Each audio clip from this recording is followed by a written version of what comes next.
Put down that camera and strap in. It's time for a new episode of TogChat Live. Get ready for 60 minutes of wall-to-wall photography, including photo news, tips, and your photography questions in real time, with answers from your host, Olympus visionary Joe Edelman.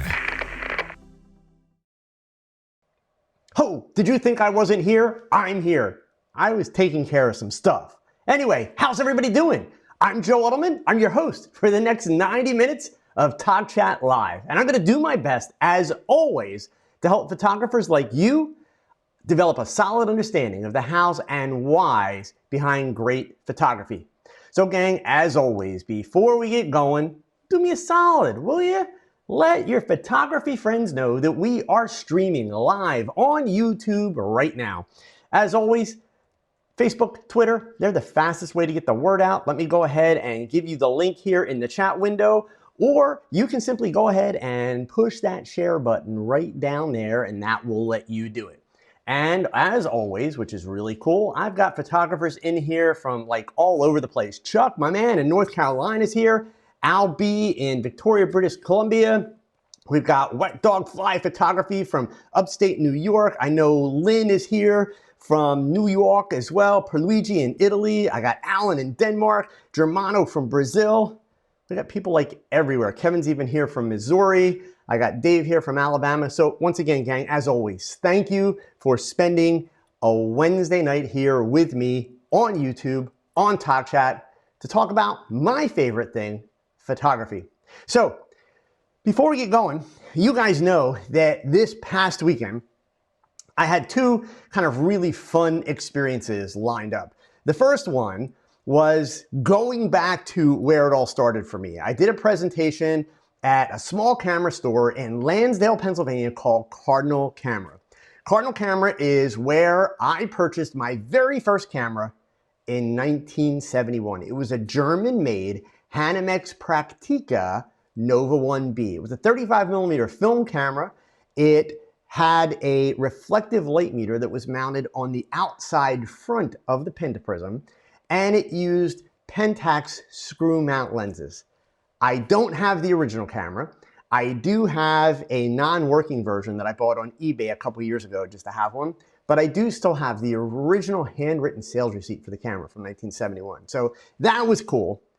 But then on Saturday, I got to travel to Fairfield, New Jersey to Unique Photo. It was my first time at Unique Photo for their annual photo expo, which let me just tell you was off the charts.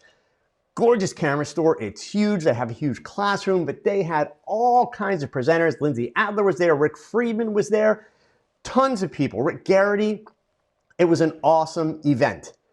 I had the good fortune of presenting my fashion and portrait stuff. We got a couple cameras wet in the process. We did some light painting and live composite in the process. But I am here tonight. I'm a little bit ashamed. I want to share a story and I need your help. I need your help finding someone. Now, I think this young man is going to be here sometime tonight watching TogChat. So I'm really, really hoping he's here. But I honestly did a really dumb thing. And I'm ashamed of it because this was an amazing experience. I had about 80 people at my talk. It was a great audience, well engaged. We laughed, we had a lot of fun, we experimented, screwed some stuff up, but we made some neat pictures. And at the end, you know that time where, you know, the speaker always says, does anybody have any questions? Two people raised their hand. The guy in the back of the room was first, but he gave way to the gentleman in the front. And this guy very politely starts to tell me about how I have impacted his photography and how he used to shoot with a lot of his friends and everybody was pushing him to do the same stuff that everybody else was doing, and he didn't really enjoy that. And watching my videos and following me really empowered him to do his thing, and it's helped him improve his photography. Now, as he's telling me this, he was reaching into a backpack that he had with him. And as he finishes his story, so this is just a guy that came to my talk at Unique Photo, a guy that watches my videos.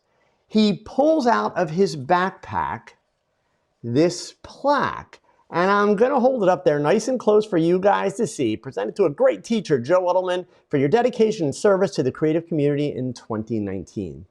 Now, I'm not gonna lie to you, I was dumbfounded. So he hands me this at the very end of my talk. Fortunately, a couple people took some pictures of us, which I'm going to show you what he looks like so that hopefully somebody knows him. But here's why I'm ashamed. I asked him to hang around because whenever you do a talk like that, at the end of it, it's chaos. We have 15 minutes to get out of the room before the next talk has to come in. And then everybody wants to, stop and talk and chat. And I don't like to blow people off. So I begged him, I said, listen, are you going to be around for a little bit? I'll come find you out in the store. I want to be able to talk to you. So I did exactly that. I finished cleaning everything up, and it was chaos because there's a new crowd coming in for the next speaker. I'm on the way out, all that stuff. But I got my stuff out, I loaded it into the car, and I came back in the store, and I found him. And the store, if you were there, it was very noisy, it was very chaotic. They were actually even doing classes and demos in the middle of the store. It was crazy. So I talked to this guy for a few minutes, and here's the thing, and this is what I really feel like crap about. In general, I am really bad with names when I meet people. Some people are really good with names, others are really bad. I'm bad. I have to make it a point to repeat a person's name, or better yet, when they walk away, write it down or find some way to remember it, that kind of stuff. So in all the noise, this guy was really excited. I was really excited. He told me his name, and it went in one ear and out the other. And it's like the most jerky thing I've ever done. The guy he spent money, and he came to my talk and he gave me a plaque. And I don't remember his name. So the good news is, I gave him my business card. So I'm really, really, really hoping he reaches out to me. Because one, I want to know his name. But for those of you, and so I'm hoping he is here tonight. I'm waiting to see a message pop up because he told me that he does watch TogChat. So I'm hoping he makes it here. But let me just switch my screen over. I want to show you at least this guy's face so that you all can get a sense of who he now. Let me just make sure I get the right screen here. Let's see. There we go. So this is the guy. This is right after he gave me the plaque. Okay. Had someone take the picture for us. And it was awesome. I mean, it's cool, when you win an award, getting my picture on a billboard and all that kind of stuff. Yeah, that was kind of cool.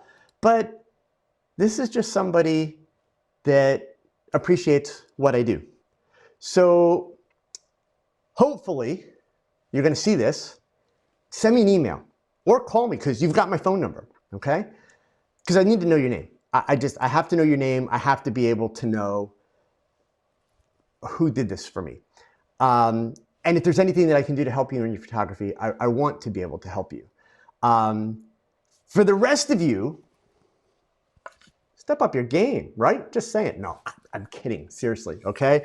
But honestly, gang, it was truly one of the coolest things that has ever happened to me in my career, that someone felt that they needed to do that in response to what I do. So anyway, enough of the sappy stuff. I'm going to hope that if he's not here live tonight, he sees it, he reaches out, because again, I know he has my business card. So that's the one thing, I'm keeping my fingers crossed. Worst case scenario, there's a sticker on the back of the plaque, so I know where he got it made. So I'll try and track him down that way. But yeah, bottom line, wow, it was really, really cool. Okay. So anyway, that being said, we got questions.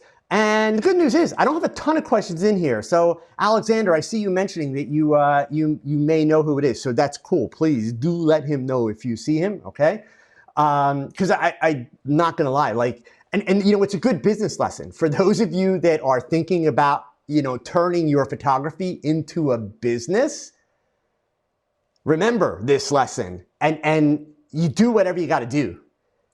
I have struggled with that my entire adult life in work, in business, meeting people, and it's like it just right inside, one side and out the other, and the name's gone. And what this lesson reminded me is I got to work a whole lot harder at remembering names. And the worst part of it is, because of the YouTube thing, when I meet a lot of you in person, I remember your usernames, because people will come up to me and say, hey, I watch you all the time. I watch TogChat. This is my username. It's like, oh, cool. So the username's like a kind of a catchy name, or it's a hook, and it's easy to remember. I just completely, it went in one ear and out the other, and that's completely unacceptable. I'm ashamed of that, because I really wanted to be able to come on here and thank him personally with his name, not just his picture. But I digress. So that being said, if you have questions though, get them in here, okay? So I got a couple that are lined up always every week in my TogChat group. I post a call for questions, usually like midday. And so some people will go ahead and start posting questions early, but for the rest of you, go for it. Let's get those questions in here, okay? So our first one comes to us from Randall Vargas, and his question is, how do you find models to work with you when you have little experience?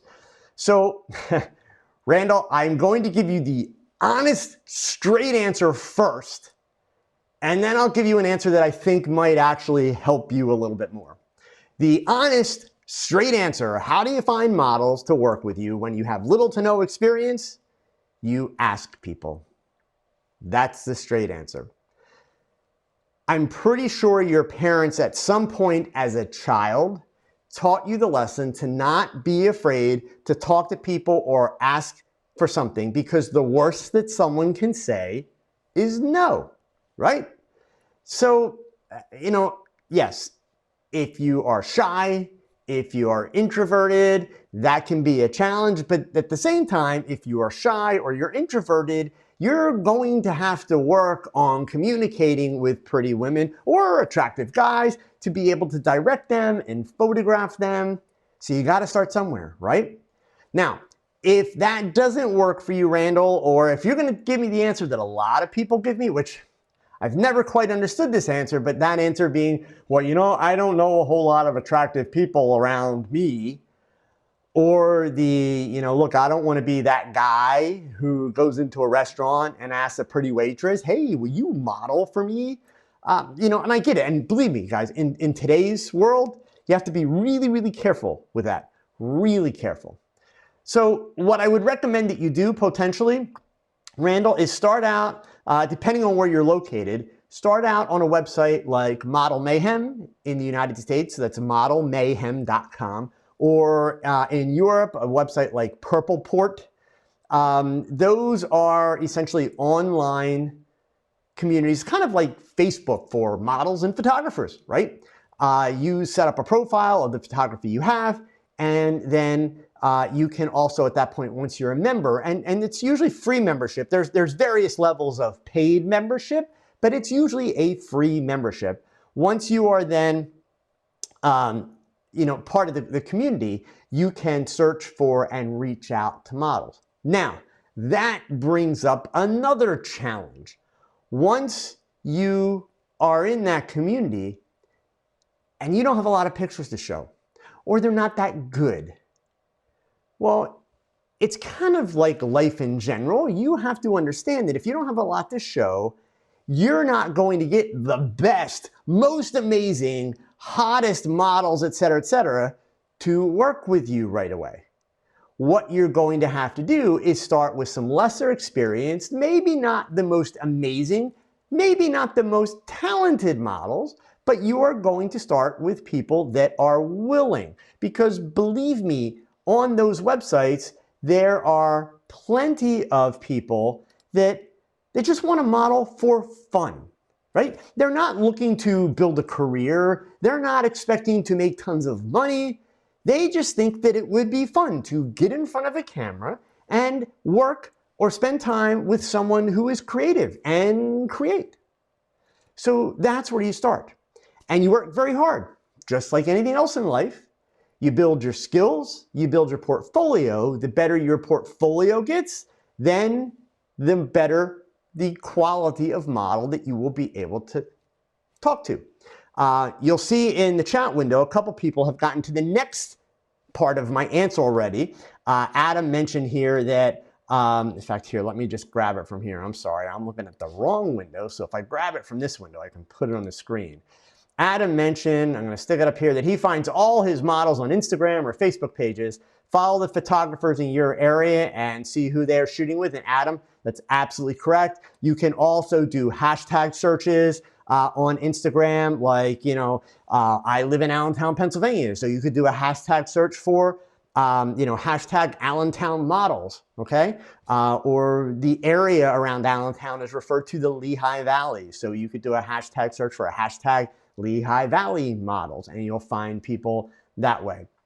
So again, there are lots of ways to go about it, but understand that really where it all starts, Randall, photographing people, photographing models, that's a relationship business. And I don't mean a relationship like romantic relationship. I mean, it's a relationship business in that you can't treat them like they're an object. They're a human being who is putting themselves in front of your camera for the purpose of both of you creating good images. So in order to do that, there is a collaboration between the two of you. That means you've got to interact. There's got to be a conversation. So that's how I would approach that, okay? The next question I have here is from Elena. And Elena says, does participation in photography contests and awards boost sales? And if yes, which contests would you recommend for portrait photographers? So Elena, this is a loaded question and it gets me in trouble with PPA every time. So let me be clear. I stand by the statement that participation in contests, and better yet, winning awards, does not have a dramatic or a major impact on your bottom line as a working professional photographer. Here's why. You could go ahead and you could enter one of these website photography contests that they have. There's a bunch of them out there, and you win a monthly prize. Or even like I mentioned for models earlier, Model Mayhem. Well, they do like a photo of the day contest. So you win the photo of the day for this Friday. You are now technically and legitimately an award-winning photographer. Wow, cool. But at the end of the day, do your clients really care? No, they don't. That's a cool talking point, maybe then for mention to a friend, like, oh yeah, like this, she's an award-winning photographer. What they care about, Elena, is how good is your photography. They care about, is your photography the style, the look, the feel that they are interested in? So ultimately, no, it doesn't. You enter contests for the purpose of competing with and being judged by your peers. So the two important words in that sentence, competing and judged. That's what a contest is, okay? So now, I want to be really clear. In fact, I see Chuck's comment here. No one has ever asked me if he's won a contest before they booked him. I know for a fact, Chuck is a PPA member in North Carolina. And I will tell you folks, by the way, if you ever have an opportunity, every August, the North Carolina chapter of PPA does an event called the Carolina Photo Expo. It is hands down one of the best PPA regional activities and events that occurs in the country.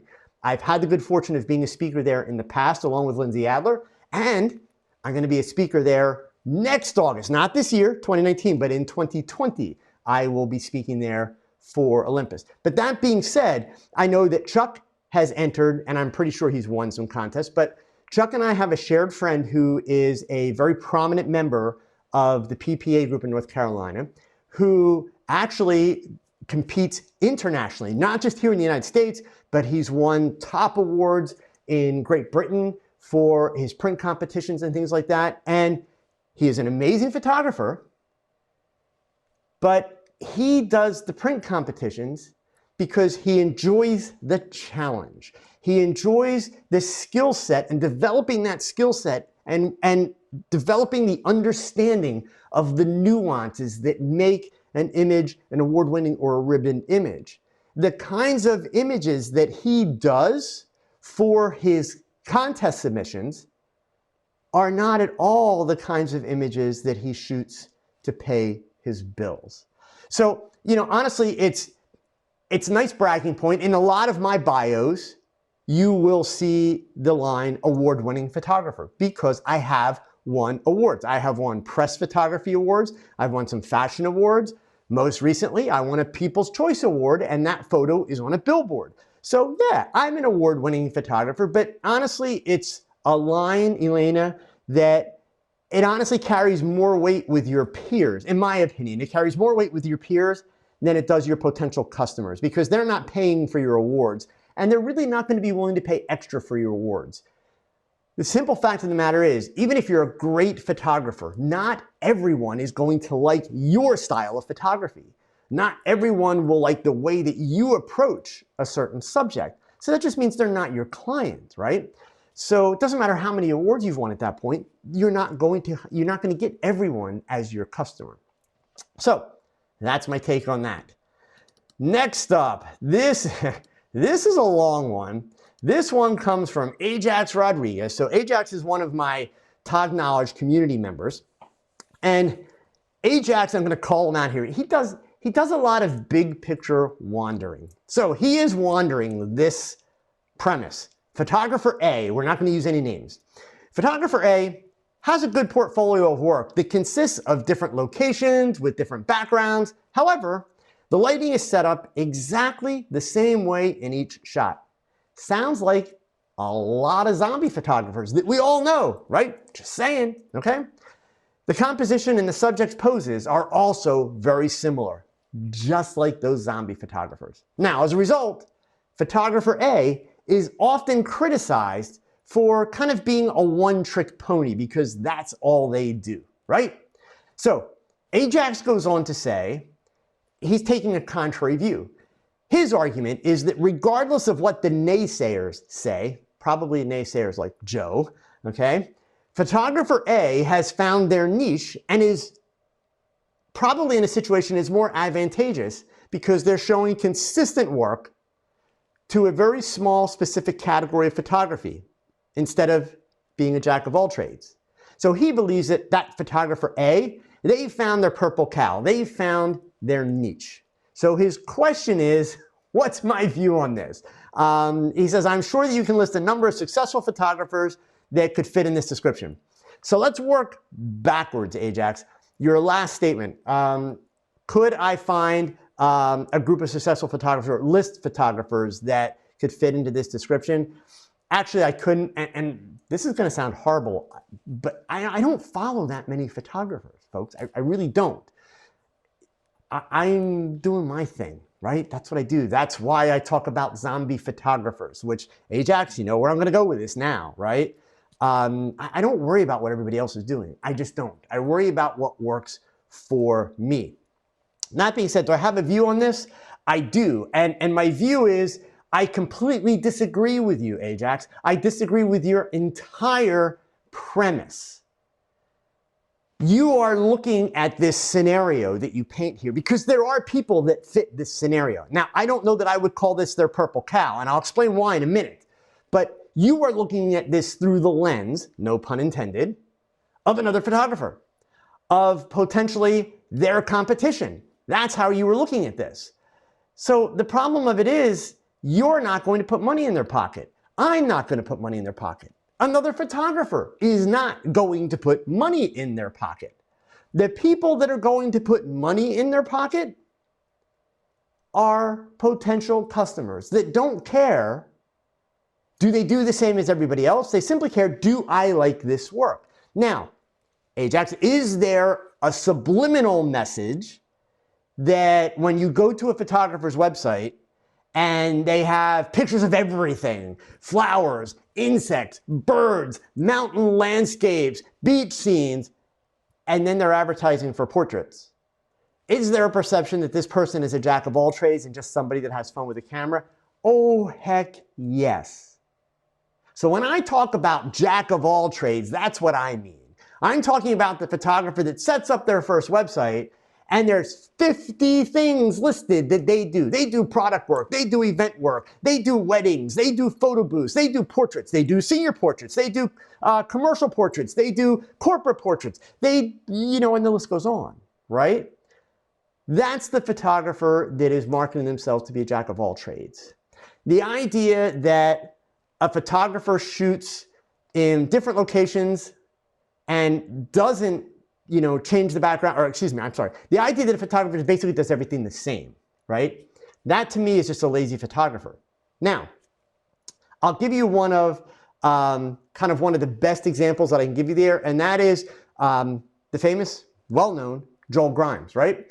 Joel Grimes, and there's some interviews that you can find of his that he's done on YouTube where he talks about this. When he started becoming really, really well known, and when he was making tons of money doing that edge lit effect with the composite backgrounds, he acknowledged that, because all of his pictures for a while had that same vibe, that same feel to them. They were all composites, they all had that edge lighting, they were gritty. He acknowledges in that set of interviews that he did that he's not going to be able to make top dollar forever doing those images, because eventually other people are going to do them. Eventually he's going to have competition. Eventually he won't be the only one doing it. So going back to your premise, Ajax, if a guy comes along and he's found his shtick or his purple cow, and he is smart enough to run that up the flagpole, market the heck out of it, and make top dollar at it, knowing that it won't last forever, then yeah, he's being pretty smart for that. But the point is, it's not going to last forever. Doing that exact same thing the exact same way forever? No. People are going to get bored. Styles change. Trends come and go. It'll start to feel old, and it won't work forever.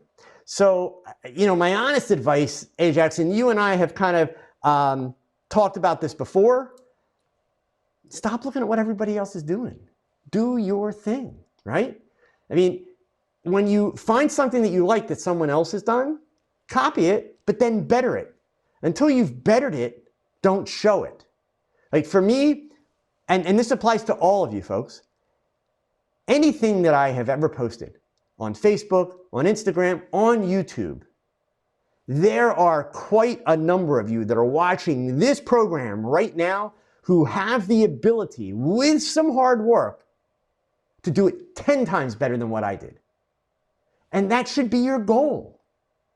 By all means, work to master what I showed you. Work to copy it so that you have the confidence of knowing, now I understand it, I've got it, I can do it. But then your challenge as a creative individual is to make it your own. Do something different with it. Create beyond what I have created. That is an accomplishment. Accomplishing what I did, that's not an accomplishment, that's a copy, right? And it's great that you want to do that, but don't stop there. That's not why I'm teaching you.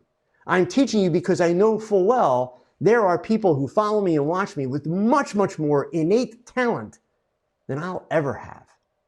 So the idea is learn from what I'm doing, copy what I'm doing, but then make it your own. Challenge yourself to see where can you take that to. That's the goal. That's the idea. Okay? All right. So, next question on my list here comes from Malcolm. Malcolm, how do you achieve maximum color density with gels in a studio fashion shoot? Well, okay, so Malcolm, let's take the word fashion out of the mix and just say, hey, how do you achieve the maximum color density with gels, period, right? Because it could be for anything, right? There are a lot of different ways. So one is proper exposure. I do find that when I am working with color gels, slightly underexposing the area that's being lit by the color gel is going to make the images a little richer is going to make the colors a little richer, as opposed to slightly overexposing those areas where you lose some of the color density. But the key is, Malcolm, and this is kind of it's the easy cheat, shall we say, right? The easiest way to get a big pop of color in using gels, put your key light on one side, put your color light on the other side. So what you're doing is, key light, you're creating a shadow. Put the color in the shadow. That's really all it is. In fact, here, let me grab really quick my Instagram profile. I just posted a photo today. Bear with me one second. I didn't have that preloaded, so let me just grab it here, and I'll show you what I'm talking about. Okay, so let me switch over to the web browser here. So this is a shot that just went up today. I did the shot a little while ago. Let me just take Malcolm's question off the screen here. Okay, but Malcolm, here's exactly what I just talked about. So the key light is on camera left. I have a light with a gel on camera right. Now, if you look close, there's also a light in the back on camera left that's putting a little bit of a highlight on her shoulder. And I'll show you the lighting diagram in just a second, guys. But basically what I did is I created a shadow here, and you can see how the light falls off from my key light. And then I'm adding color into the shadow. So here's the lighting diagram. Let me just switch this over. So in fact, here, I want to go to the top version, right? So I've got two lights there. This one here is just putting that highlight on the top of her shoulder. I'll go back to the shot one more time in just a second. And then this light here is filling in the shadow on the side of her face, okay? So we'll go back here, and that's what we're getting. So key light, shadow, gels in the shadow. So, anyway, now, oh, Todd, thank you for the comments. Todd said, as he said earlier on IG, I love that photo. So that's just the comment. So Todd, actually, let me share something with you guys. A while back, somebody asked me a question on here, and I apologize, I don't remember exactly how they phrased the question, but it had to do with the idea of are you your toughest critic? When you look at your images, are you able to like them and enjoy them, or do you just pick them apart, right? Well, I am definitely, for sure, my toughest critic, hands down. I will tend to like images at first, and then down the road, there will be things that I definitely pick apart. Every now and then, and this shot is an example of that, every now and then I will have an image that I like it, but there is something that drives me absolutely bonkers in the image. Something that I did that I do not like the end result. Call it a mistake, call it a missed detail, you can call it what you want, but I am just not happy with it. And then I am stuck with the challenge. So just so you guys know, I have the same kinds of anxieties that everybody else does. Then I'm stuck with the challenge of, do I finish this image and show it to the world? Or do I simply leave it in the archives forever, never to be seen? This was one of those photos. Overall, I like the image. Now, for those of you that do follow me on social media, and if you don't follow me on social media, hey, come on, what the heck are you doing, right? But here, seriously, let me get you really quick. I'll get you my Instagram link. I will put it in the, whoops, I can copy it right up there, can't I? I will put it in the chat window here for you guys. I apologize, bear with me one sec here. I know, dead silence because Joe can't type and talk at the same time, okay? So let me, all right, so there's the Instagram link. I believe I typed that right, I did, okay, so it's in the chat window there. So now, if you follow me on social media, you know that I've posted a few images already of this young lady who does this clown. Her name is Annabelle Carousel, and she is like amazing at what she does. This particular idea, and I'm going to blame her for the first part of the problem. her work is amazing. Right? So this is the same young lady, this clown that you're seeing here. Let me close that out. This is the same young woman. So she's incredible, right? So when we did this shot, I was not that excited with the makeup, right? Because she set the bar really high with the others. But, you know, my task is create a shot. So I did the shot. But here's where you have to be careful, right? You really do have to be careful because you can psych yourself out of making a great picture. So by the time I was done this shot, I knew that I had a good shot. Notice I said the word good, not great. And as I was looking at it on the computer screen, I was paying attention to the makeup. I really wanted to make sure the blue line came down along the edge of the jaw here. I wanted this little collar that she made this from scratch. I wanted it to glow a little bit, all that stuff. I got all those details. And then when I finally edited the images and did the culling, so first the culling, going through and picking out which frame, and then the editing, I noticed something that I had completely overlooked while I was doing the shot. And keep in mind, I shot about 50 frames of this look. And I overlooked it in all of them. Now, fortunately, no one so far today has commented. There's like 800 plus likes on the picture, a lot of comments. No one has commented on this thing that I missed. And that was my hope. As I was doing the retouching on the image, I thought, well, there are enough elements in this picture that are going to grab people's attention. I might be able to get by with it. So I decided I'm going to post this as kind of an experiment, okay? And see, now that I've dragged out this description, Todd has actually been the one to find it, and he said the hair. Look here where my mouse is. I believe you guys can see my mouse. Yeah, so right there, that hair that's dropping down underneath the eyebrow compared to this hair is driving me out of my mind. Now, could I retouch that? Yeah, but hair is rough to do. It would be an insane amount of work. And at the end of the day, I am a big believer, while I will do tons of Photoshop if it really makes a difference. To me, this image is not going to be that dramatically improved and that much more worth it to spend that time. So I decided to post it anyway. So for all of you, including you, Todd, who really like the image, I sincerely appreciate it and always appreciate the kind words and support. I do. But for me, that's a detail in that image that just completely drives me crazy. But this brings me to another point that is something for all of you to consider, okay? When you are doing pictures like this, or when you are making a portrait of someone, you are creating a moment that didn't exist in reality, right? You're making it from scratch, which is cool. That's what's fun about these kinds of images. But at the same time, you have to make decisions on, what do I want people to see? What do I want people to look at? What do I want them to engage with when they look at this photo and they interact with it? And obviously for me, almost always, it's about the eyes.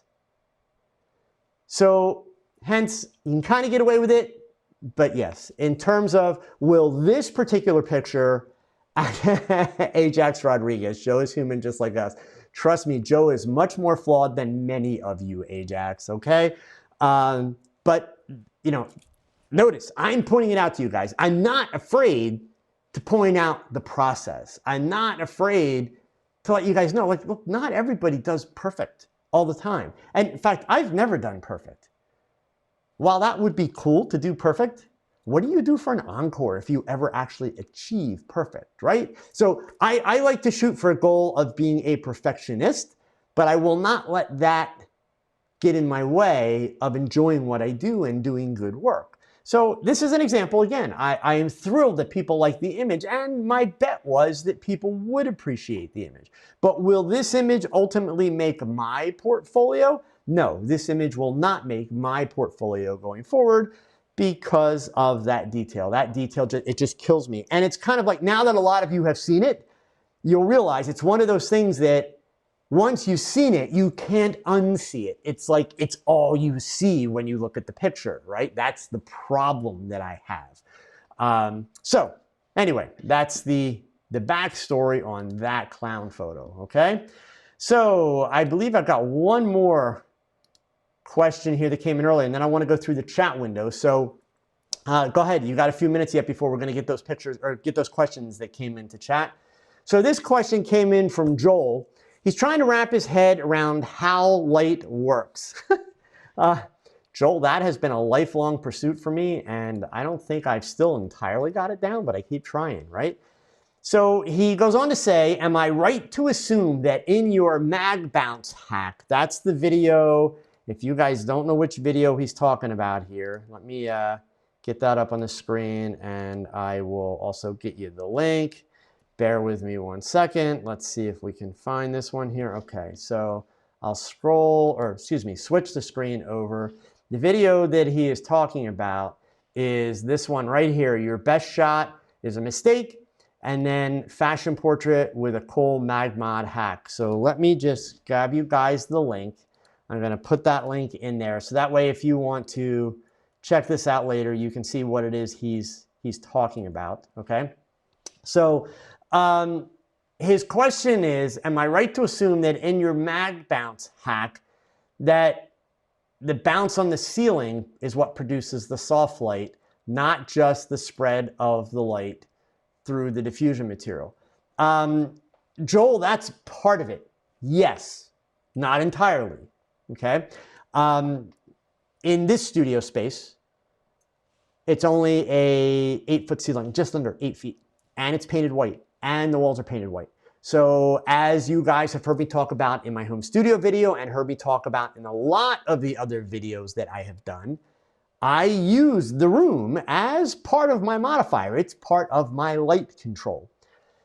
In the new studio space where I've been doing a couple test shoots the last few weeks, and by the way, either tomorrow or Friday, I am going to go ahead and do kind of a quick live feed kind of tests from there while I'm just doing some work and doing some setup work. So that way, you know, I'll leave it on the channel for a while. It's not going to be a full-blown video or tutorial, but it will give some of you a chance to kind of see what the progress is and what's going on.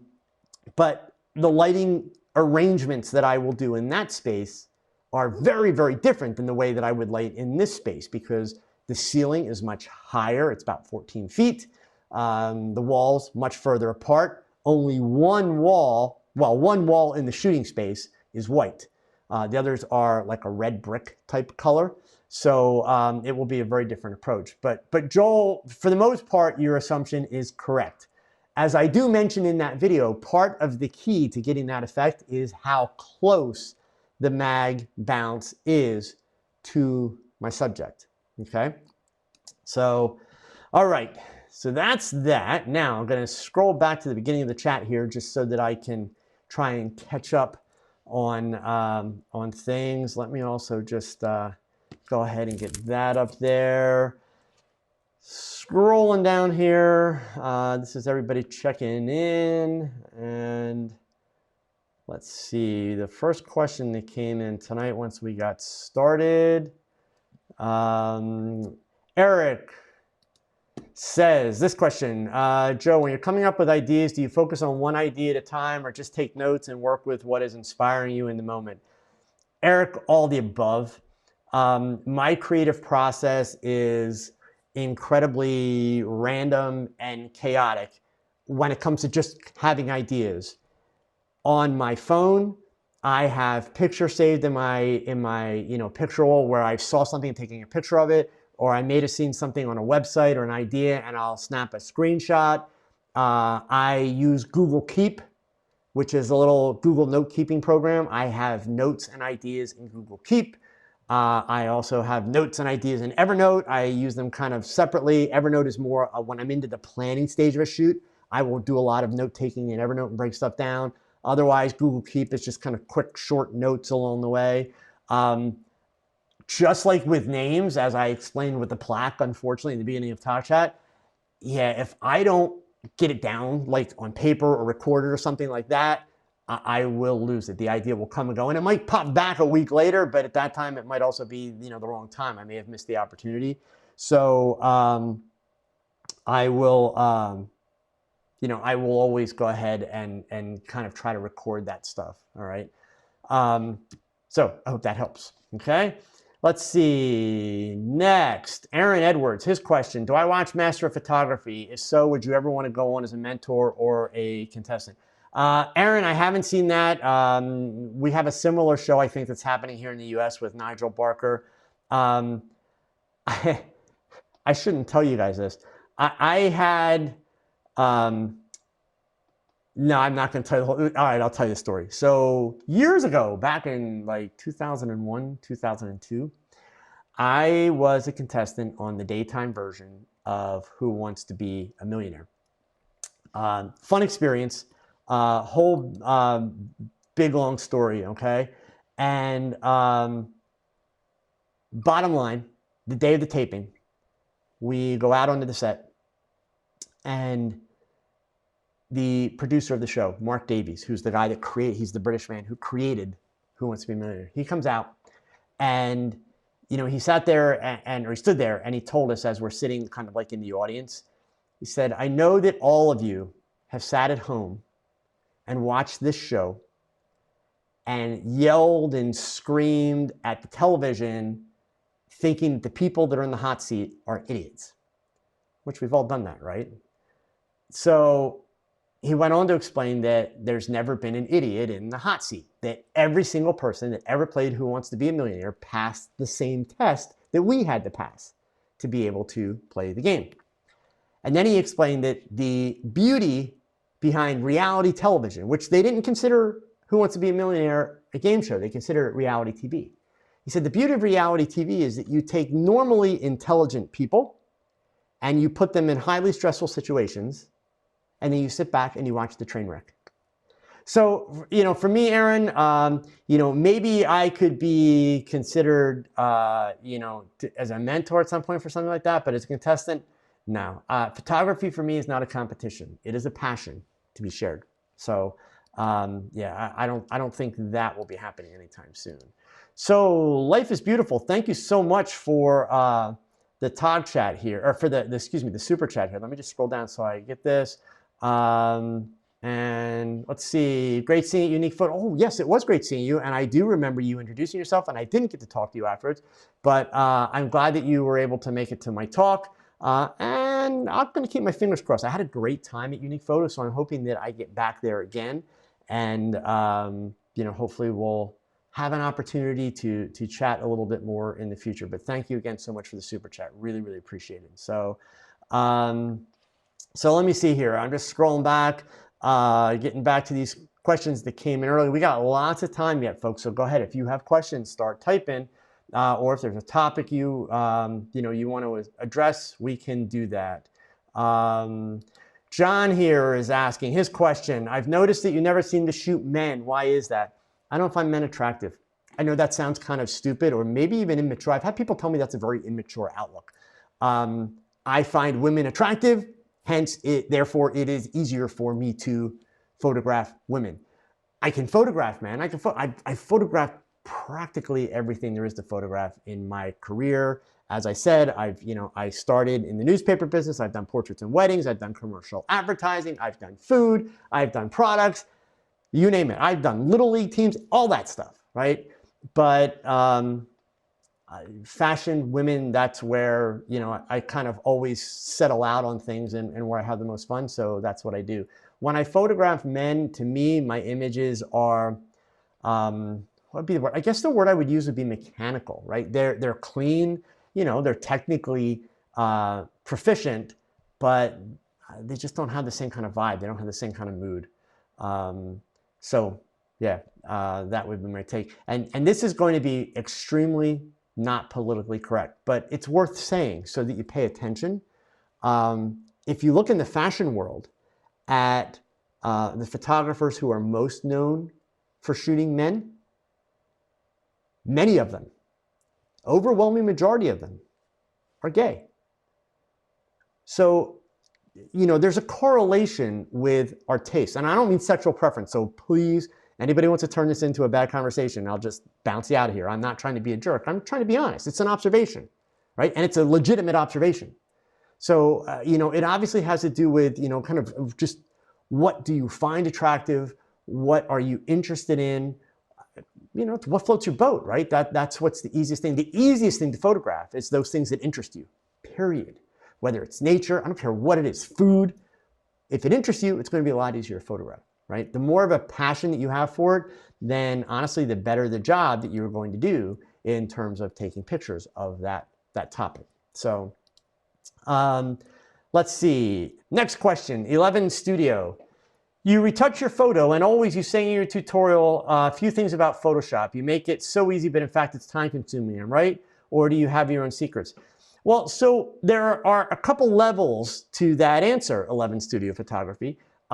If your shooting style and your shooting technique is sloppy and you're going to fix everything, like that clown image that we were looking at, it would indeed take me probably easily an hour to an hour and a half to remove that clump of hair and to balance out the bang on both sides above the eyebrows.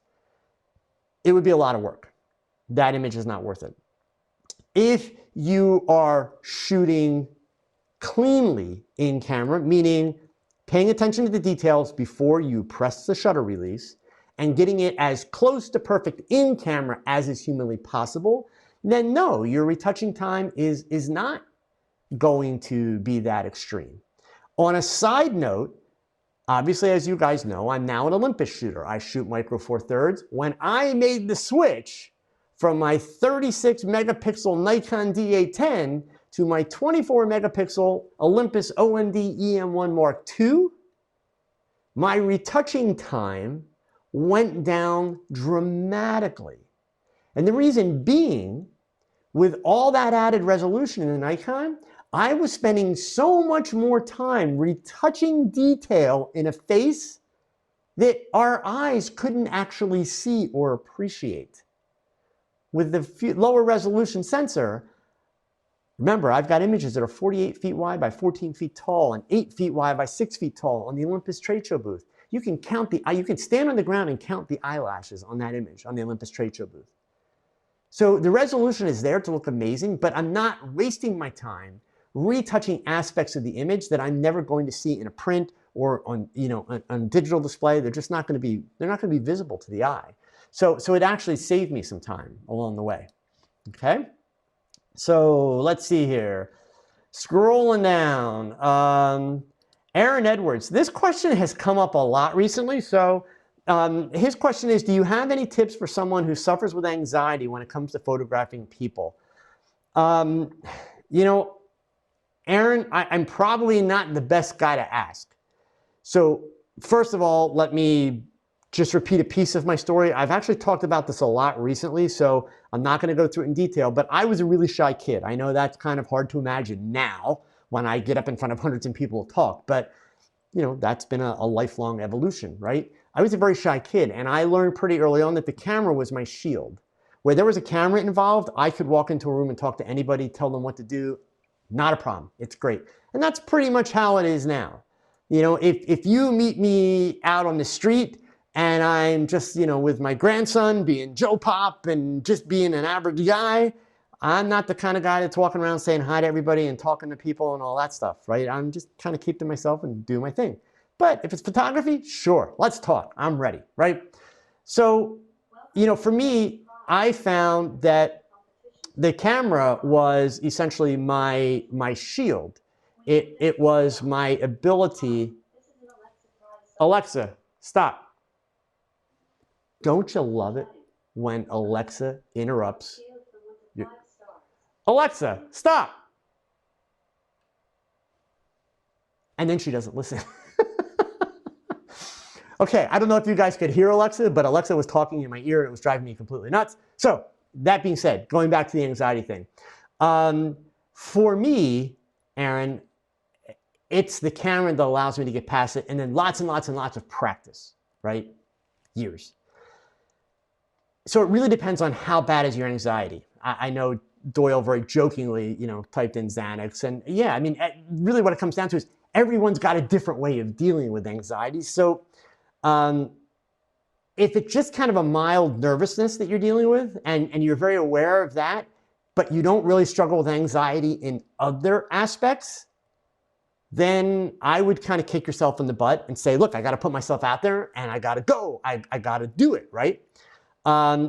If you struggle with anxiety in all aspects of life, and if it sometimes overwhelms you, well then, honestly, and please do not take your medical advice from some guy on YouTube, right? But if you're struggling with anxiety in all areas of your life, then you should be talking to a professional, not a professional photographer. You should be talking to a psychologist or a therapist to get some help with that, because we are at a point, fortunately, where there are medications and things like that that can help a lot. There are exercises that they can help help you through to help you develop basically coping mechanisms to deal with the things that cause you anxiety. But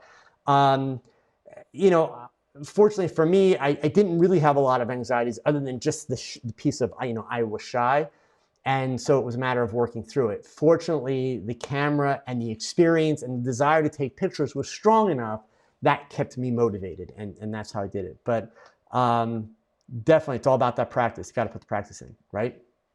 Okay, so scrolling on down here from Arnold in Philadelphia. He's asking, hello, Joe. When you first started doing portrait photography, which was the first lens you bought, the 24-70 or the 70-200?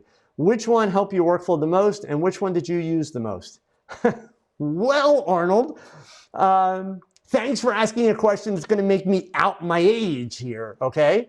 When I first started taking portraits, they didn't make 24-70 millimeter lenses, and they didn't make 70-200 millimeter lenses. They did make 85 millimeter lenses. They did make 135 millimeter lenses. They did make 200 millimeter lenses. They also made 105 millimeter lenses and about a 100 millimeter macro lens at the time. So my first portrait lens actually was a 135 millimeter f2.8 lens. And that's because it was one of the lesser expensive lenses. The 105s were usually a little bit more expensive than the 135s back in the day. The 85s were also a little bit more expensive, right? So the 135, since I was a teenager, that became my go-to. In today's terminology, where you're talking the 24-70 to 70-200, I will tell you this: I aggressively discourage photographers from using a 24-70 to shoot traditional portrait crops. In other words, bust up or closer. It's a horrible idea. Horrible idea. Now, before you all start talking about, but I do that, let me explain why. Every workshop I have ever taught where there have been photographers with 24-70 millimeter lenses or an equivalent focal length, I can get halfway through the workshop and start looking at the images that they are shooting as they're getting closer and closer and closer to the subjects, and ask them what focal length they're at, and it turns out they're suddenly shooting their portraits at 25 millimeter, 35 millimeter on full frame cameras, which means that every picture they're taking, the subject suddenly has a nose that is much bigger than it is in real life. The fact of the matter is, if you're going to do portraiture with a 24-70, you have to pay attention. Adam Favre. Okay, so just for the record, this is what gets people banned from TogChat right here. Adam, how long ago did they not make zoom lenses? Yeah, so Adam, I'll get you for that one. Literally, when I started photography, they were just starting to make zoom lenses, and they sucked. Like, they all sucked. It didn't matter what brand. They weren't that good. It was new technology that was still developing, and most pros would not rely on them. The zoom lenses were being used a lot by amateurs, et cetera. So, all right. So anyway, Arnold followed up on his question, and he said here, I have a budget for one of the two of them at this time. So Arnold, if you're still here, start typing, and let me know, aside from portraits, what other things do you shoot routinely and what lenses do you have? So I've got a question here from Mr. Binary Code that just came up as a follow-up. Can't they just keep it at 70 millimeter? Of course they can, but the fact is they don't, because people zoom without paying attention. Some zoom lenses, when you let the camera hang down, the lens, the lens starts to drift, that kind of stuff. So suddenly they're not at 70 millimeter anymore. So sure, Mr. Binary, as long as you are diligent at making sure that lens stays at 70 millimeter is absolutely fine for shooting portraits. But otherwise, you don't want that lens starting to widen out. Adam, don't worry. I know you're just kidding, man. I'm just giving you grief back, okay? So let me see here. Scrolling back up, we're doing good here. I still got some time, guys. You can throw some more questions in here. April's got a question. This is on the social media side. Adam, thank you so much for the super chat. See, I clearly have to make Adam think that I'm upset at him more often because he gives me money. I love that. I'm kidding. Thank you. So, April, are you conscious of the different social media cropping when composing shots? Kind of. So, the interesting piece around what I do, and I've talked about this before, almost everything that I shoot now, almost everything, is horizontal. I rarely take a vertical picture. I'm not saying never, I'm saying I rarely take a vertical picture. The reason for that is the overwhelming majority of my photography is going to go in a video or in an ad where it's most likely to be used in a horizontal format. So it just makes more sense for me to compose horizontally. In addition, I tend to crop the majority of my images with a 16:9 crop, which is what video is, a 16:9 ratio. That being said, I have extra space on the ends so that I have the ability to crop down tighter, or not crop down tighter, depending on which I prefer. So it's there in my mind, April.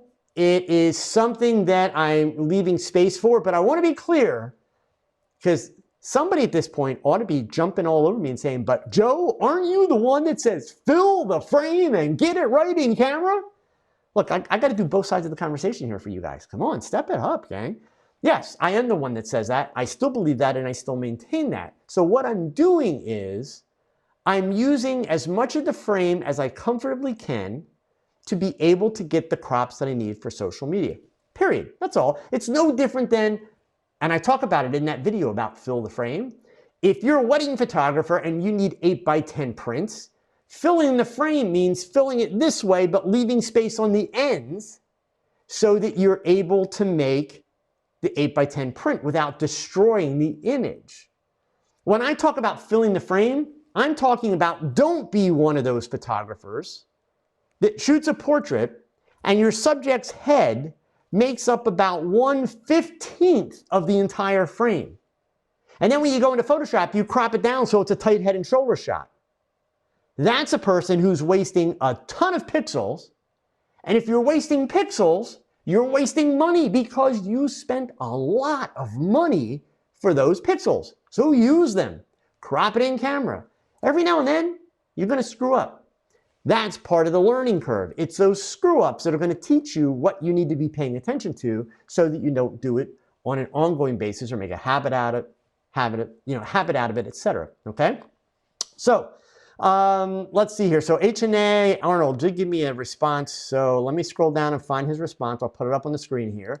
So he's telling me that he has a Nikon D750. He's got an 85-1.8, a 50-1.8, and a Tokino 100 for the macro. So, okay. So Arnold, come on, man. Like, what do you need a zoom lens for portraits? So Arnold, you gotta type another answer in here. Why do you want the zoom lens? The 85-1.8 is awesome for portraits. The Tokino 100mm, that's the lens. You have to know. That's the lens that I used for all of my beauty work when I was a Nikon shooter, right? It's an awesome lens. And for under $400, my God, you can't beat it. So yeah, so the real question is, Arnold, why do you think you want a zoom lens? Let's get to that. And based on these lenses, it sounds like you could actually use the wide angle, but let's get a little bit more information and we'll come back to your question. We'll get this problem solved, okay? All right, so let's see here. Scrolling back up, let me see where I left off. Brian did this. So he typed this question in when I was talking about the new studio and having just one white wall and then brick. I wonder if the brick will affect the light. Brian, so far from what I can tell, it's not going to. And the reason for that is the room is big enough that my subject is not close to the bricks at all. So I have a lot more width than what I do in this room. So no, I'm finding that there's like little to no kickback in that regard. So I don't expect it to cause me any issues whatsoever, okay? German boy, so his question here is, hi Joe, I want to try a Glow Easy Lock Beauty Dish, 42 inches, but I only have a Godox V860II. Is that enough power, or do I need to go with another flash like the 8200? So, you know, German, that's a question that I can't really answer properly with the information you've given me, because number one, I would say to you, well, what camera you're working with, and why do you think you need more power? So the beauty dish itself is going to knock out 1.5 to 2 stops of light, regardless of what strobe you put in, right? That's what you're going to lose, okay? So if you're working, and if your style of lighting is to work fairly close, maybe 3 feet, 4 feet maximum with that beauty dish, then that V860 is probably going to do just fine. You know, unless you're in a situation where you want to be shooting like, you know, F11 and F22. Mike, thank you so much for the super chat. I appreciate it. But yeah, there's no reason that you need a super high powered flash. You would have more of a reason to change flashes if it was a situation where you want a faster recycle times, German, because the 8200 will recycle faster than the V862 will. So that's a difference that can have an impact on your shooting style and your shooting habits in the studio, the recycle time. But in terms of the power, I don't think it's, I mean, obviously the 8200 is a little brighter, but I don't think it's going to be a situation where you can't use the V860. The real difference that you're going to notice between the two, it's going to be recycle time on the flashes. The 8200 will definitely do better in that regard, okay? Brian commented that he liked the video that I did about portraiture, the one that was the live talk at a camera club. Yeah, it's a little bit of kind of Joe Unhinged. It's the one that's titled A Simple Approach to Portraits That Flatter, but thank you, Brian. Richard has a question here. Any tips for a photographer who is new to wearing glasses? Just carry lots of lens wipes. These are what I use. I get them at Walmart. They're really cheap. You know, the ones have a little bit of alcohol in them, so they clean off really well. Some days I can use a camera for hours and never smudge my glasses. Other days I pick the camera up, and the second I pick it up, I've smudged the glasses, and it drives me nuts. Beyond that, I wear these are trifocals. So these are the blended trifocals, meaning you can't see a line that goes through them. But I have, you know, distance on the top, middle range in the middle, close up for reading on the bottom. I have no problem with it at all, Richard. I do adjust the diopters in my cameras, but pretty much all the cameras on the market today have the ability to adjust the diopters. You don't need an accessory. It's built in, okay? So, yeah, I mean, it's an adjustment, right? It's an adjustment in terms of getting used to it. But honestly, there's nothing that I can think of that I would say is a trick or something that's a shortcut. It's just a matter of getting used to having them there. If you are wearing variable lenses like I have, then it's a matter of, you know, finding the right point. For me, I try to use the middle. So when I put my eye to the camera, I'm going right at the middle. That's what I have my cameras adjusted to. It works absolutely fine. I have no problem with that. And I've done that both with my Nikon cameras when I was a Nikon guy and now with my Olympus cameras. Yeah, no problem at all. It was easy adjustment in that sense. Okay. All right. Brian also said, he hopes that I can come to Robert's camera in Indianapolis. Brian, I would love to. Let them know that you you want Joe Edelman to come, that they should talk to the the Olympus reps, and that's how it gets started. Okay, so let's see here, just scrolling down.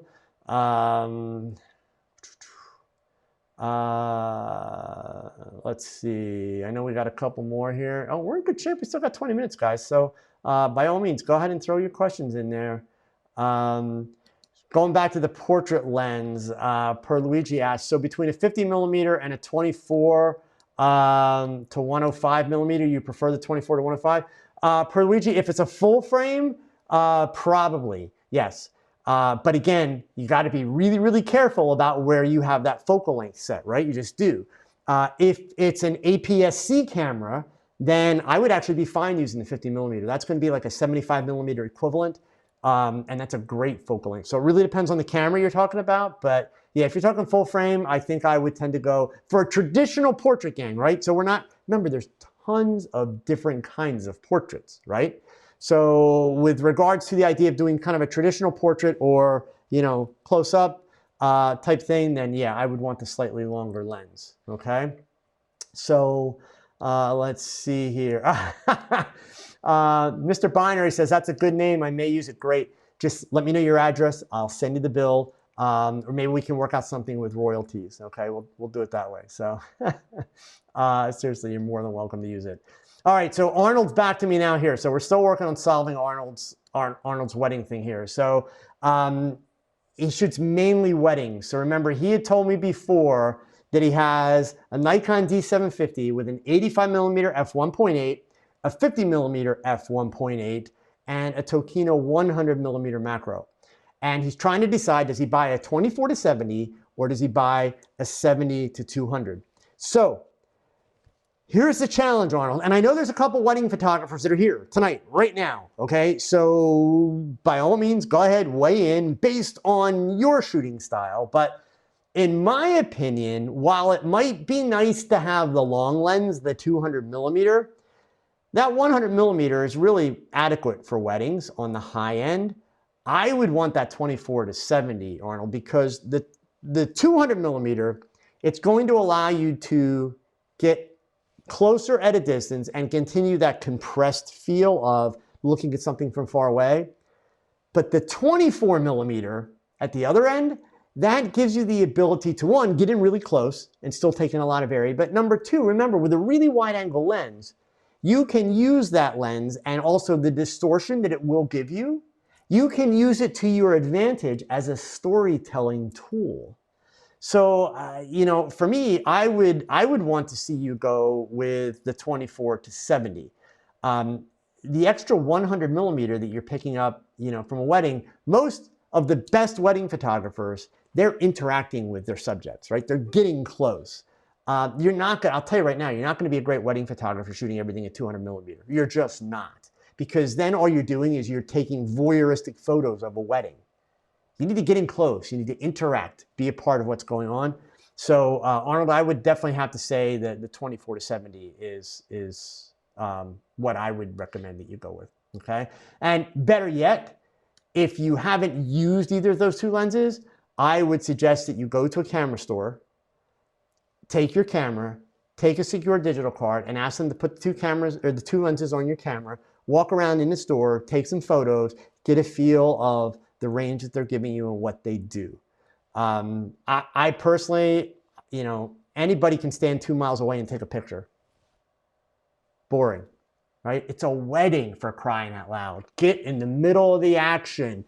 Make pictures that people are going to look at those pictures and feel like they were at the wedding and feel like they are experiencing the wedding.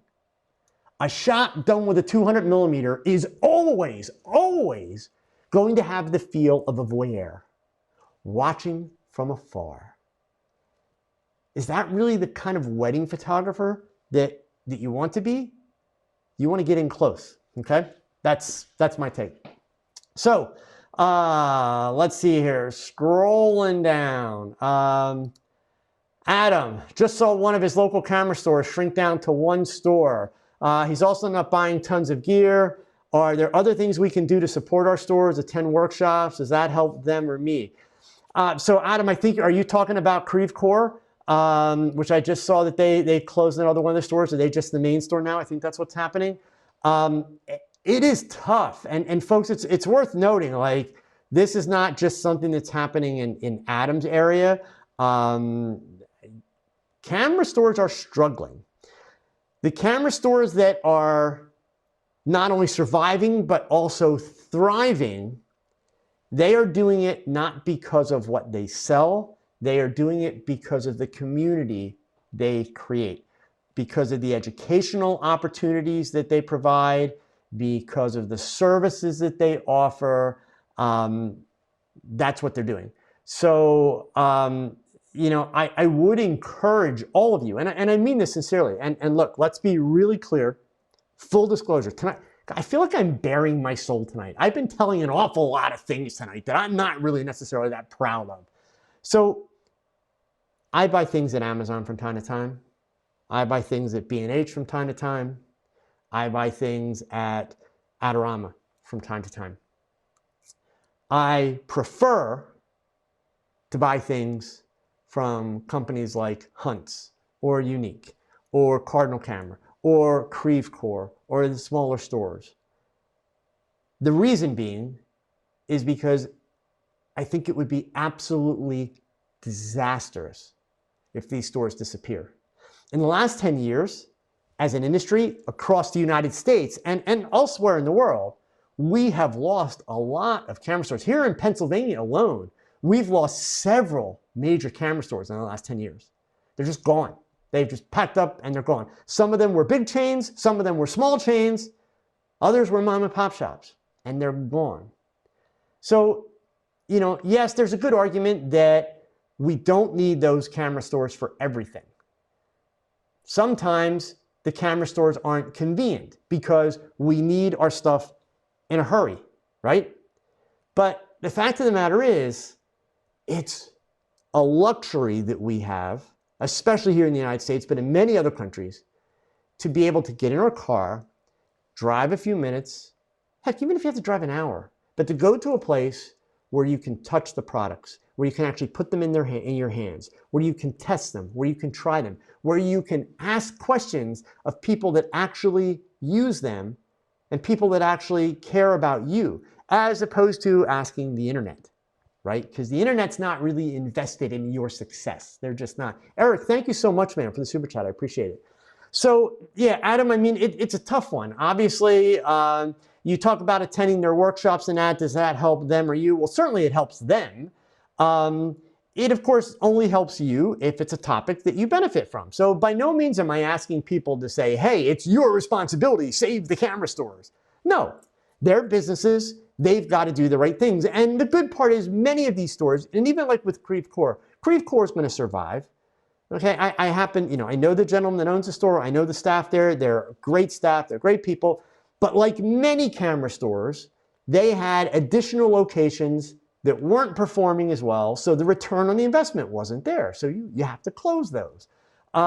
Creve Core in particular, they do a lot of incredible things in terms of education, the events that they sponsor. In fact, I think they have another Photopalooza coming up really, really, really soon. So for those of you, you know, that are near St. Louis, I will tell you, if you have an opportunity to go to Creve Core's Photopalooza, I did the one last fall. It's awesome. They've got one coming up, I believe, in a few weeks.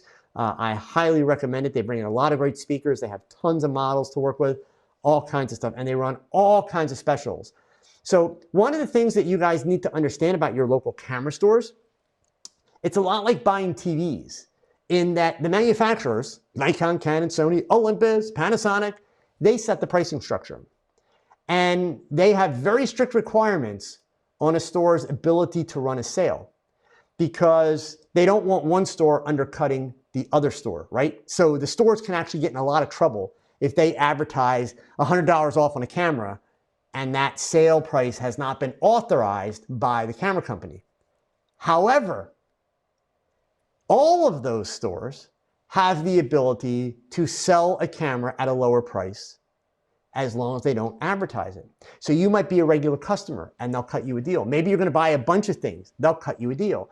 If you go into the stores when they have the events where the sales reps are there, like the Olympus tech rep is there, or a Nikon rep or a Sony rep or whatever, they usually have in-store specials that are only available in that store that day. Almost always that is the case. But they're not allowed to advertise those sale prices unless that manufacturer is offering that sales price across the board for all of its retailers. And that applies throughout the whole industry. That's not just an Olympus thing, that's for every camera company. So, it's worth getting to know your camera store folks, have a relationship with them because they can cut you deals. And also when they are running events, if there's gear that you're sincerely interested in, you've been looking for, if you can be patient and, wait a month longer or a couple of weeks longer for when that event's coming up and go during that event, you can oftentimes get specials during that event where you can save yourself even more money. So again, like everything else, folks, it's about balance. But certainly, I honestly think it would be devastating if we lost the photo retailers that we have. They bring a lot to the table. So, okay. All right, scrolling on down here. Here's my favorite username, Lover Guy, which actually stands for Lehigh Valley Reading Railroad Guy. The light wand or the light bar that I was using at the end, it is a Savage. Let me see if I can get it up on the screen here. It's a Savage RGB LED light wand, okay? And I've used several different kinds. I've used the Yangwano ones. I've used a bunch of different ones here. Let me get you guys a link and I'll also bring this up on the screen. So let's just switch that over. So this is the one that I used. I'll put the link in the chat window there for you guys. Oh, I see that there. Carl's telling me Photopalooza is this month. So it's June 14th and 15th. So if you're near St. Louis, highly recommend it. Check out their website for Creve Core. And I'm sure they have information up there already. You'll be able to get a list of all the speakers, all that good stuff. But anyway, Lover Guy, the reason I like this particular wand, the controls on it are more intuitive and easier to understand than any of the other brands, especially the Yangwanos. But the iPhone app is amazing. So it's a Bluetooth app, but the cool part of it is you set it up one time, and after that, every time you turn it on with your phone, it connects like instantly, right? You don't have to go back and reconfigure it, try and find it, it's instant. And the controls in the iPhone app are super, super simple. Plus, it has all kind of like controls where it will switch patterns around and flop the colors around and all kinds of cool stuff. Believe me, for all the times that I've done that live composite demo, I still have barely scratched the surface in terms of what this wand can do. Plus, these LED light wands are really, really good to have just as a quick fill light in a pinch, right? Not a tool that I would use as like a primary light source, but they can be very, very, very helpful if you need to get just a little bit of fill and that kind of stuff, okay? All right. So let's see, scrolling back up here. Let me find out where I left off. Okay, I need to hustle up a little bit here. Let's see. IR Vision Prince asks, I've been asked to do a baby shower shoot. Any tips? It's all about emotion. It's all about expressions. It's all about moments. Pay attention, anticipate your subjects. Baby shower, people are gonna play games, they're gonna do ridiculous stuff, which means they're gonna laugh a lot, they're gonna have fun. The mom-to-be is probably gonna open up gifts. When she opens up gifts, there's that moment, those moments of surprise, or those moments of joy and happiness, etc. Try to take a look at the location in advance if you can. Find out what the lighting is like so you don't find yourself caught off guard. If you need to take some lights to add light, you should do that. Try to keep your lighting soft and as natural as possible. So if you are going to add light to the scene, I would strongly recommend doing bounce flash. Try and keep your lights out of the way so they're not in the shot, and you don't want a situation where you're creating harsh shadows. So even if you have to do on-camera bounce, that's much better than having really dingy light, things like that. And it never fails. Every baby shower I ever did never failed. They'd wind up sitting the bride right in front of the picture window, right?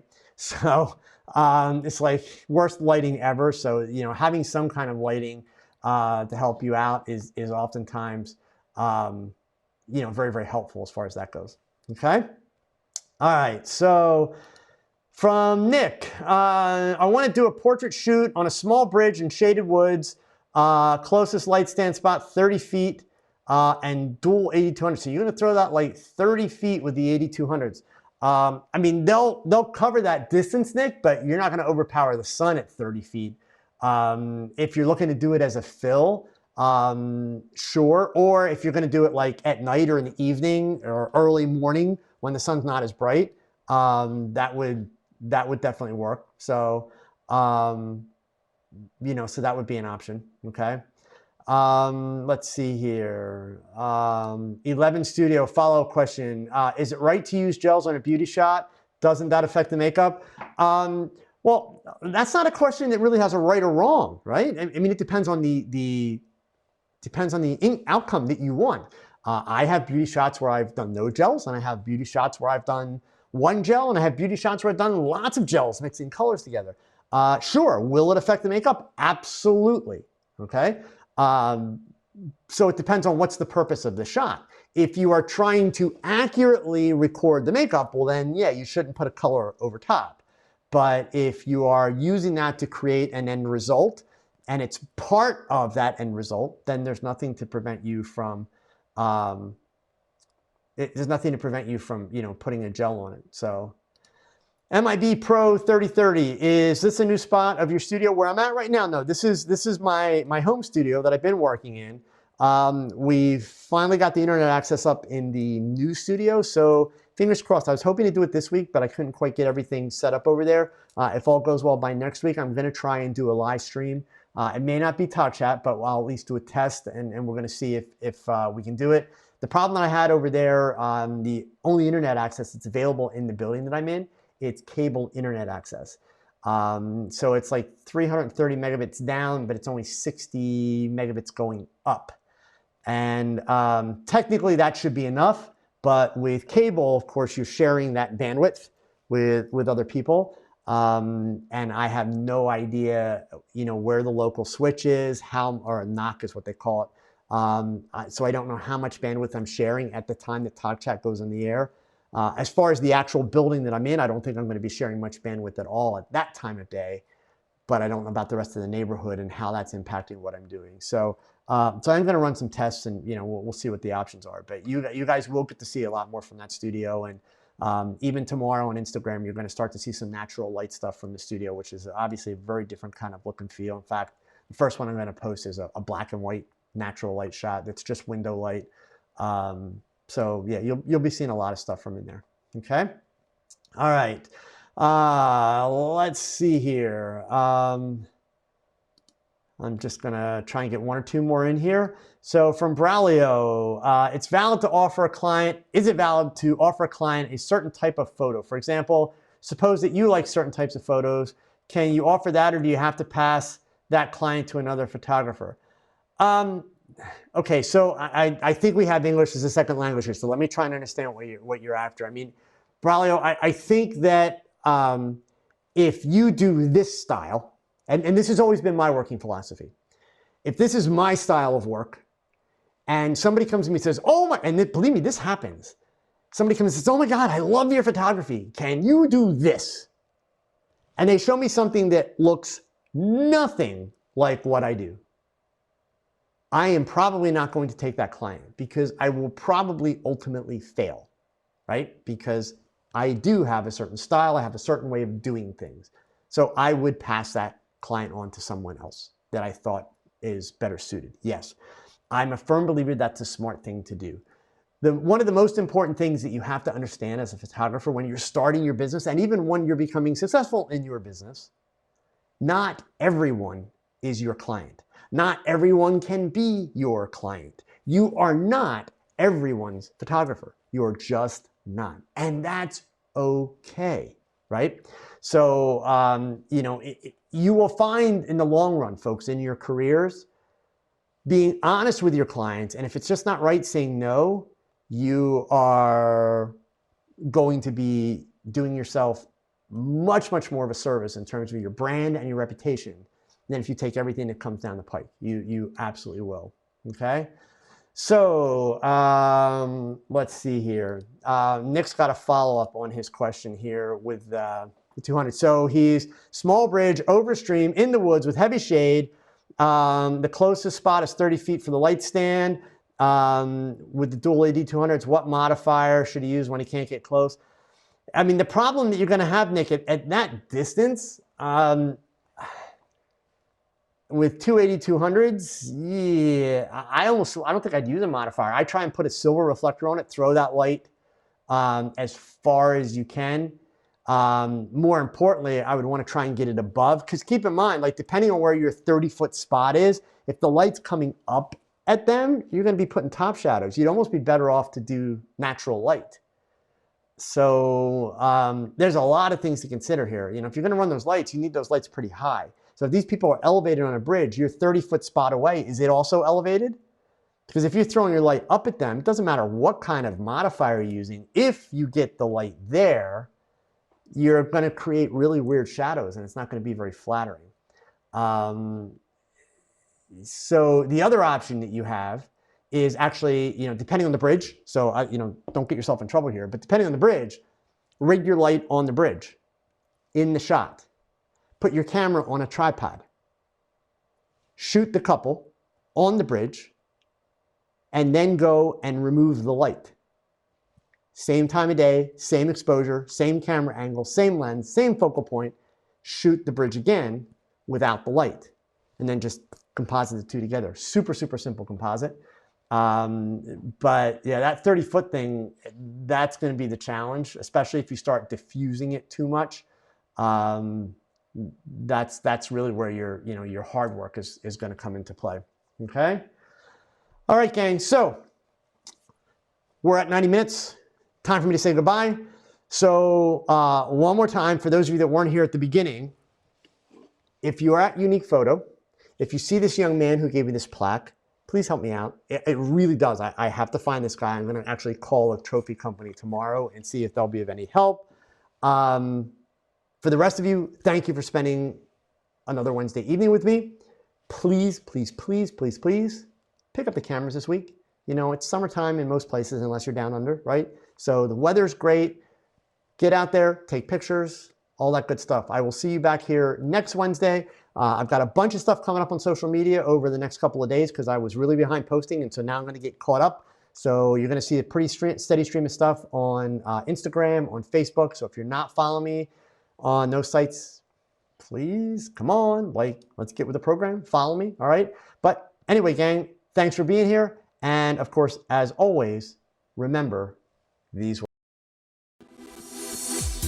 Thanks for watching another live episode of TogChat. Now, pick up that camera and shoot something, because your best shot is your next shot. So keep learning, keep thinking, and keep shooting. Adios.